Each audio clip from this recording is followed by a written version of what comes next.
আসসালামু আলাইকুম। Hello everyone, সবাই কেমন আছেন? আশা করি সব ভালো আছেন। আমিও আল্লাহর অশেষ রহমতে আলহামদুলিল্লাহ শারীরিকভাবে ভালো আছি, কিন্তু মন মানসিকতা খুবই খারাপ। কি যে আজকে ভিডিওতে শেয়ার করব আমি সেটাই বুঝতেছি না। আসলে আমার মানে দিন দিন যতই যাচ্ছে ততই আমার কঠিন দিন কেন যে চলে আসতেছে। মানুষের লাইফে এরকম হয় কেন আমি এটাই বুঝতেছি না। আপনারা সবাই একটু আমার জন্য দোয়া করবেন। তারপরও এখানে যেহেতু একটা আমার প্ল্যাটফর্মে আমি কাজ করি, সব কিছুই শেয়ার ভিডিও শেয়ার করতেই হয়। যতই মানুষের মন মানসিকতা খারাপ থাক না কেন, আমাদের শত ব্যস্ততার মাঝেও আমাদের সব কিছুই শেয়ার করতে হয়। একদিন যদি আমি এই প্ল্যাটফর্মে কাজ না করি তাহলে আমার এক মাসের ঘাট 1 মাস পিছায় যায়, এরকম অবস্থা।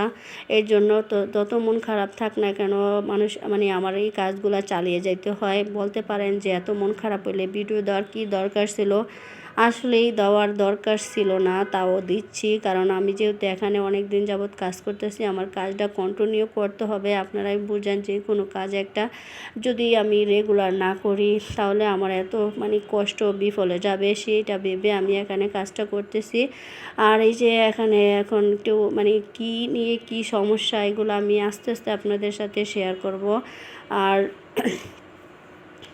মানুষের আমি কোনো বুঝতেছি না, মানুষের নাকি একবার সুখ আর একবার দুঃখ। আমার জীবন ধারাবাহিকভাবে যাচ্ছে, কোনো উন্নতি নাই, একই অবস্থা যাচ্ছে। আমি যতই সামনের দিকে আগাইতে চাই, এতই আমি এক হাত যদি আমি আগাই 10 হাত আমি পিছাই যাই, এক হাত আগাইলে 10 হাত পিছাই যাই, এরকম অবস্থা আমার চলতেছে। যাই হোক, আর আমি আপনাদের কাছে আমার যত দুঃখই থাক না কেন শেয়ার নাই বা করি, পরের ভিডিওতে হয়তো বা আস্তে আস্তে কোনো একদিন করার আশা আছে। কারণ যখন মনটা খারাপ লাগে মনে করি যে এখনই আমার লাইফের কিছু কথা আপনাদেরকে বলি, কিন্তু বলতে চাইলেও বলা যায় না। অনেক ক্ষেত্রে অনেক কিছুই সমস্যা থাকে, ফ্যামিলিগত প্রবলেম বা বিভিন্ন, কেউ চায় না যে কারো কোনো কিছু গোপন কিছু শেয়ার করার। তারপরেও আমি একদিন বলবো।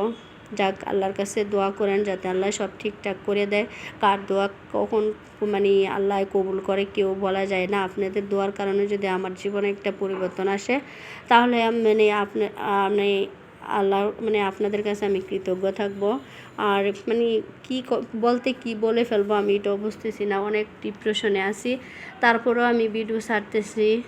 আর এই যে এখানে আমি এখন ছাদে গেছি, বিভিন্ন কাজকর্ম তো করতে হয়, ফ্যামিলি যেহেতু সংসার আছে, ফ্যামিলি আছে।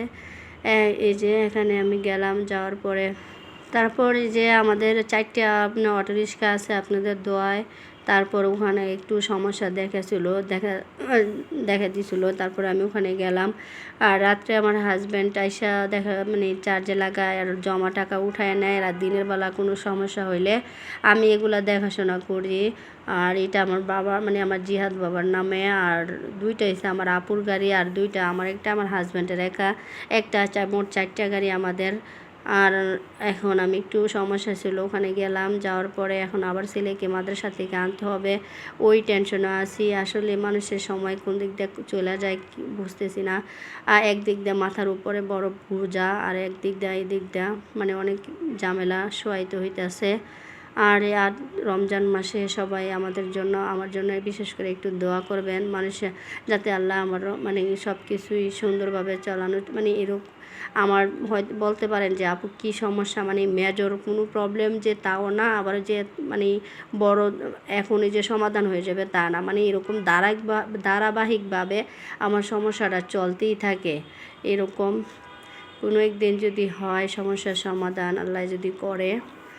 তারপর এই যে এখানে যে গ্যারেজের যারা থাকে তাদেরকে রান্না বান্না করে খাওয়াই। আমি এখানে আমার গাড়ি এখানে ঠিক করতেছিল, আর আমি পাশে দাঁড়ায় একটু ভিডিওটা করতেছিলাম। আসলে কি ভিডিও আপনাদের সামনে দিব আমি ওটাই বুঝতেছি না।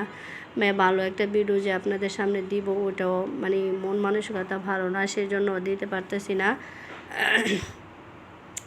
আর আমার জিহাদ বাবার জন্য আপনারা একটু দোয়া করবেন। আমার ছেলেটা মাশাল্লাহ, ছেলেটার দিক তাকাইলে আমার দুনিয়ার সব কষ্ট দুঃখ যা আছে, মা তো মা সন্তানের দিকে তাকাইলে সব দুঃখ চলে যায়।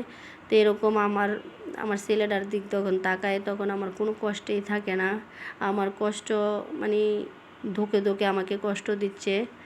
আর এই যে দেখেন, একটা ছেলের জন্য একটা মা যত কষ্টই করুক না কেন, ছেলের মুখের দিক তাকাইলে আর কোনো কিছুই মানে সব কিছু শান্তি। আমার ছেলে এখানে ঘুমাচ্ছে। আমি কেরিজা থেকে আসলাম, আসার পরে যে জিহাদে এখন মানে মাদ্রাসা থেকে আইনা ওরা ঘুম পাড়াইলাম, খাওয়া দাওয়া করাই, এখন আবার খাবারের টাইম হয়ে গেছে।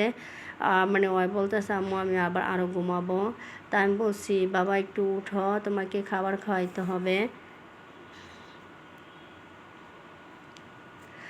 তারপর এদিক দিয়ে রান্না বান্নার কাজও করলাম। এই যে এখানে আর ডাল রান্না করছিলাম, ওটা জাল দিয়েছি, এখানে দুধ গরম করতেছিলাম। এরপরে এগুলো গরম টরম করার পর ভাতটা আসলো, ভাত গরম করে দিলাম। তারপর জিয়াদের জন্য ভাত নিয়ে নিয়েছি। আমার ছেলে মোবাইল দেখতেছে আর খাইতেছে।